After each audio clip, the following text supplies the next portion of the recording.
1985 आगरा से 17 किलोमीटर दूर बाल गांव में तोरण सिंह उर्फ टीटू अभी 2 साल का भी नहीं हुआ था कि उसने साफ साफ बोलना शुरू कर दिया था। टीटू सबसे छोटा बालक है। सुनने में तो यह हर माँ बाप के लिए खुशी की बात होती है कि उनका बच्चा बोलने लग जाए, बट टीटू के केस में यह क्वालिटी उनके पेरेंट्स के लिए उससे ज्यादा चिंता का कारण बन गई थी। टीटू जब 2 साल का हुआ तो अजीब तरह की बातें करने लगा था। मेरे पिताजी से कहना कि वह मेरी बीवी और बच्चों का ध्यान रखे क्योंकि मुझे यहाँ खाना मिल रहा है, लेकिन मुझे उनकी फिक्र हो रही है। जब टीटू की माँ ने पूछा कि वह किसकी बात कर रहा है तो उसने जवाब दिया कि वह अपने असली परिवार की बात कर रहा है जो इस वक्त आगरा में है। वह बार बार अपने पेरेंट्स से कहता कि तुम लोग अपने असली माँ बाप नहीं हो। हम पूछते थे कि हम कौन हैं, तो ये बताता था कि हम तुम्हारे घर के नहीं हैं और मेरे असली माता पिता आगरा में है। वह अचानक रोना शुरू कर देता है। अपनी माँ से कहता कि मैं बस यूं आ गया हूँ और मुझे अपने असली घर जाना है। मुझे वहाँ की बहुत याद आ रही है। हम पूछते थे कि हम कौन है तो यह बताता कि हम तुम्हारे घर के नहीं है। शुरुआत में तो उसे सपने बच्चा समझकर इग्नोर किया, जो ऑफिशियली हर कोई करेगा, एंड इसे एक बच्चे की इमेजिन समझा जाए। 1988 में 3 साल बीत गए। 5 साल के टीटू ने अब जो बातें और हरकतें करनी शुरू की उसने माँ बाप को गहरी चिंता में डाल दिया। एक दिन टीटू बोला कि उसका असली नाम सुरेश वर्मा है और उसकी बीवी उमा से उसको 2 बेटे हैं जिनका नाम रोमू और सोमू है। मेरी बहू का नाम उमा है, मेरे पापा जी का नाम चंदा भारती है। उनका आगरा में एक बंगला है और सदर बाजार में सुरेश रेडियोस नाम से दुकान भी है। की दुकान है वो मेरी। इतना ही नहीं, उसने बताया कि कैसे शाम को अपनी कार से घर लौटते वक्त 2 आदमियों ने उसे आकर सर पर गोली मार दी थी। कभी कहता है मेरे गोली मारी, कभी कहता है मेरे माता पिता तुम नहीं हो, जिससे उसकी ऑन स्पॉट मौत हो गई थी। उसने यह भी बताया कि कैसे उसका अंतिम संस्कार किया गया। कभी कहता है मुझे हॉस्पिटल ले जाने के बाद में शमशान भूमि ले गए। पिछले 3 सालों से घर वाले वैसे भी उसकी उल्टी सीधी बातें सुनते आ रहे थे, लेकिन इस तरह की बात उसने पहली बार की थी। शमशान भूमि में आग लगा दी और पानी डाल के मुझे यमुना में फेंक दिया। एक 5 साल का बच्चा अपने बेबी और बच्चे होने की बात करने लगी और ये बताने लगे कि कैसे पिछले जन्म में उसकी मौत हुई थी। तो आपके मन में क्या आएगा? फिलहाल ये खबर पूरे गांव में फैल गई और वहाँ सबको एक ही बात लग रही थी कि और वो यह थी कि टीटू के ऊपर भूत आ गया है। भूत प्रेत की थ्योरी तो वैसे भी हमारे देश के गांव में सबसे पहले आ जाती है, इसलिए टीटू के केस में भी वही हुआ। टीटू का नेचर अपनी उम्र के बच्चों से कहीं ज्यादा अलग हो गया था। वो भले ही 5 साल का था, लेकिन उसकी भाषा शैली, लहजा, हाव भाव और बोलने का तरीका बड़ों जैसा हो गया था। वो अपने माँ बाप की गरीबी का मजाक उड़ाने लगा। वो अपनी माँ से कहता, मम्मी मेरी माँ तो 2,000 की साड़ी पहनती है, तुम गंदी धोती के बाहर मत जाओ करो। वो यह भी कहता कि मैं इस गंदे से घर में नहीं रह सकता, इसलिए मैं अपने बंगले रहने जा रहा हूँ। यह कहकर वो बिल्कुल एक बड़ी उम्र के शख्स की जैसे सूटकेस को निकालकर अपने कपड़े पैक करने लगता है। यार तो झोला अपने छोटे छोटे कपड़ा भरे और झट चल रहे तुझे। जब घर वाले उसे डांट लगाकर रोकते तो वह उन्हें घर से भाग जाने की धमकी देता। वह नॉर्मली कहीं पैदल या बस से जाने को तैयार नहीं होता और बोलता कि उसको सिर्फ अपनी कार से ही चलने की आदत है। टिट्टू अपने 6 भाई बहनों में सबसे छोटा था। उसका इस तरह का बर्ताव माँ बाप के लिए एक बहुत बड़ी परेशानी बन चुका था। माँ को माँ नहीं समझता है, पापा को पापा नहीं समझता है, भाइयों को भाई नहीं समझता है और हमेशा इसी रट में लगा रहता है कि मैं आपके यहाँ तो दिन काट रहा हूँ। इसलिए उन्होंने अपने सबसे बड़े बेटे अशोक से इन सब बातों की सच्चाई पता करने को कहा। आखिर ये सब बातें कहाँ से आ रही थी? क्या यह टीटू का एक इमेजिन था या कोई उसे यह सब सिखा रहा था? इन सब बातों में कितनी सच्चाई है, इसको परखने के लिए टीटू का भाई अशोक अपने एक दोस्त के साथ गांव से आगरा के सदर बाजार की ओर चल पड़ता है, क्योंकि टीटू अक्सर यही बोला करता था कि उसके सुरेश रेडियो नाम से वहां पर एक दुकान है। अशोक और उसका दोस्त वहां पहुंचकर इस नाम से दुकान को ढूंढते हैं, लेकिन ऐसे नाम की दुकान ना मिलने पर एक जगह थक हार कर बैठे ही थे कि अशोक की नजर एक बोर्ड पर पड़ी, सुरेश रेडियोज, वही नाम जिसका जिक्र टीटू कर रहा था। अशोक चौंक गया। क्या टीटू की कहीं बाकी सारी बातें भी सच थी? क्या टीटू सुरेश का ही पुनर्जन्म था या फिर यह कोई इत्तेफाक था? Welcome to the show, my name is Krishna and you are watching the case of T2 Singh. 1983 Agra Suresh Agra का एक बिजनेसमैन था जिसके सदर बाजार में सुरेश रेडियो नाम से इलेक्ट्रिक की शॉप थी। सुरेश का आगरा में एक बंगला था जिसमें वह अपनी वाइफ उमा, 2 बच्चों और माँ बाप भाइयों के साथ रहता था। 28 अगस्त 1983 टीटू के जन्म से 4 महीने पहले शाम के वक्त सुरेश अपने 7 फीट कार से घर वापस लौट रहा था, जहां पर पहले से ही 2 बदमाश घात लगाए बैठे थे। सुरेश ने गाड़ी अपने घर के गेट के सामने रोककर हॉर्न बजाया ही था, कितने में उन दोनों बदमाशों ने उस पर गोलियां चला दी। गोली का शोर सुन जब तक घर वाले भागकर बाहर आ पाते तब तक सुरेश की जान चली गई थी। गोली कनपट्टी के दाएं तरफ लगी थी। बाद में सबने कहा सुरेश की गाड़ी की स्टेपनी खराब हो गई है, मगर जब गोलियों की आवाज थी दोनों बदमाश मौके से भाग गए थे। सिंस यह बात 1983 की है, सो उस वक्त आज के जैसे इतने ज्यादा लोग नहीं होते थे, इतनी ज्यादा पॉपुलेशन नहीं थी, और तो और घटना शाम की थी, इसलिए ऐसा एक भी गवाह नहीं मिला जिसने इनमें से किसी एक बदमाश को देखा हो। लिहाजा बिना किसी को सजा हुए पुलिस ने इस केस को क्लोज कर दिया। सुरेश जा चुका था, 2 बच्चे, बुढ़े माँ बाप और घर चलाने की जिम्मेदारी अब उसकी पत्नी उमा पर थी, इसलिए अब सुरेश की जगह उमा सब संभालने लगी। अब चलते हैं यहाँ से 5 साल आगे, 1988 में, उसी दिन जहाँ टीटू की भाई अशोक उसी शॉप के आगे हैरान खड़ा हुआ था।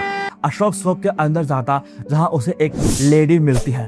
पता चलता है कि वो सुरेश की वाइफ उमा है। अशोक उनसे कहता है कि वह सुरेश से मिलना चाहता है, जिस पर उमा पूरा किस्सा बताती है। अशोक के पैरों तले जमीन खिसक गई थी, क्योंकि जो जो उमा ने बताया वह सारी बातें टीटू बोल करता था। वाइफ का नाम, बच्चे, दुकान का नाम, डेथ का कोज, सब कुछ। कभी कभी सच इतना भारी हो जाता है कि वह आसानी से हजम भी नहीं होता। वहीं दूसरी तरफ सुरेश की वाइफ उमा ने अशोक से उसका परिचय पूछा कि वह आखिर है कौन और उसको सुरेश से क्या काम था। अब बारी थी उमा के शुक्र होने की।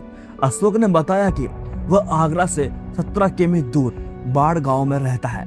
उसने अपने यहाँ आने की पूरी वजह डिटेल में बताना शुरू की। इन सब बातों पर हुई विश्वास करना आसान नहीं होता है, और वही उमा के साथ भी हुआ। उमा ने कहा, हो सकता है टीटू ने न्यूज़पेपर में यह सब पढ़ लिया होगा, क्योंकि यह सब उस वक्त का सबसे बड़ा केस था। इस पर अशोक ने कहा कि वह यह सब बता रहा है जब उस उम्र के बच्चे ठीक से बोलना नहीं सीख पाते। अब यह उमा के लिए एक अजीब सी सिचुएशन थी। वह एक तरफ क्यूरियस भी थी, वही दूसरी तरफ मन में उठ रहे ढेरों सवाल से कंफ्यूज थी। उमा ने अपने सास ससुर यानी सुरेश के पेरेंट्स को पूरी बात बताई, वह भी शॉक्ड है। लेकिन एक तरफ यह सोचकर खुशी भी कि उनका बेटा वापस आ गया है। अशोक ने सच को और पुकारने के लिए सुरेश के परिवार वालों से अपने घर बाढ़ गांव चलने के लिए कहा। अशोक ने कहा कि बिना बताए अचानक घर चलकर देखते हैं कि वो आप लोगों को देखकर पहचान पाता है या नहीं, और सवाल जवाब कर लेना। बेचैनी, घबराहट, क्यूरियोसिटी जैसे अनेक इमोशंस दिल में लिए सुरेश के घर वाले अशोक के साथ टीटू से मिलने चल दिए। वह टीटू जिसमें शायद उनको अपना सुरेश दोबारा देखने को मिल जाए। उस टाइम टीटू खाना खा रहा था, लेकिन जैसे ही उनसे दरवाजा पर खड़े सुरेश के परिवार वालों को देखा, वो भागता हुआ उनके पास पहुंचा और सबके गले लग गया और जोर जोर से बोलने लगा, देखो मेरे माँ बापूजी आ गए हैं। अपने माँ बाप को बुला कर लाया और सुरेश के पेरेंट्स को अपने असली माता पिता बताने लगा। उमा आई, पापा जी आए, माता जी आई। लेकिन जैसे ही उसकी नजर उमा पर पड़ी वह शर्मा गया। एक 5 साल का बच्चा अचानक एक एडल्ट मेल की तरह एक्ट करने लगा। उसने उमा को इशारे से अपने बगल में बैठने के लिए बुलाया और बच्चों का हालचाल लेने लगा। टीटू ने उमा से धौलपुर के मेले से जुड़ी हुई बात की, जिसे सुनते ही उमा हैरान हो गई, क्योंकि यह सब बातें सिर्फ सुरेश और उमा के बीच ही हुई थी। मिलने के बाद जब सब वापस जाने लगे तो टीटू ने देखा कि बाहर से इससे पहले कभी कार देखी नहीं थी और उस वक्त तो इतनी गाड़ियां भी नहीं होती थी। लेकिन यह देखकर ऐसा लग रहा था मानो उसके लिए यह सब नया नहीं है। टीटू ने सोचा कि अब वह भी उनके साथ आगरा जा रहा है, लेकिन जैसे ही उसे समझ आया कि वो लोग उसे अपने साथ नहीं ले जा रहे, वह पूरी तरह भड़क गया। अपनी माँ पर चिल्लाने लगा, अपने पिता से हाथापाई करने लगा। वो भागकर सुरेश के फादर चंदा सिंह के गले लग गया, क्योंकि उसके दिल में वही उसके असली पिता थे। फिर उन्होंने उसे प्यार से समझाया और वादा किया कि वह जल्द ही उससे मिलने आएंगे। उसी के बाद एंड में यह डिसाइड हुआ कि अब एक दिन टीटू को आगरा बुलाया जाए, ताकि वह अपनी पास्ट लाइफ की मेमोरीज को कन्फर्म कर सके। टीटू ने न सिर्फ दावे के अकॉर्डिंग अपने पिछले जन्म के माँ बाप पहचान लिए थे, बल्कि अपनी पत्नी और उससे की गई पर्सनल बातें भी डिस्क्लोज कर दी थी। इससे यह डाउट तो काफी हद तक मिट गया था कि यह सब जानकारी उसे कहीं से धड़कर नहीं मिली। लेकिन दूसरी तरफ इससे टीटू के माँ बाप की चिंता और भी ज्यादा बढ़ गई थी। एक माँ बाप के लिए इससे बुरा क्या होगा जब उनका बच्चा किसी और को अपने माता पिता मारने लगे। एक मिक्स्ड फीलिंग से वो जूझ रहे थे, मन में सवाल आ रहे थे। हम तो सर हैरान हैं, इसलिए जब मान लो बड़ा हो गया तो उसके बाद में हम लोगों से संबंध ही बिल्कुल खत्म कर देगा। टीटू को आगरा लाया गया, लेकिन उसका पहले ही टीटू के सच को परखने के लिए कुछ प्री प्लानिंग कर ली गई। टेस्ट 1 कार में बैठकर आते हुए टीटू को मिसली करने के लिए सुरेश के भाइयों ने गाड़ी दुकान पर नहीं रोकी, बल्कि शॉप के सामने से तेजी से निकल गए, यह देखने के लिए कि वह जगह पहचान पाता है या नहीं। जैसे ही गाड़ी दुकान के सामने से गुजरी, उसने जोर से आवाज लगाई, रोको रोको, मेरी दुकान तो पीछे ही रह गई, तुम आगे कहाँ चल जा रही हो। उसने वह जगह, रास्ता, मार्केट, दुकान, कार के अंदर बैठे बैठे ही पहचान लिया था। वह भी तब जब कार इतनी तेज चल रही थी। यह वही कर सकता है जो परसों से उन रास्तों से हजारों बार गुजरा हो।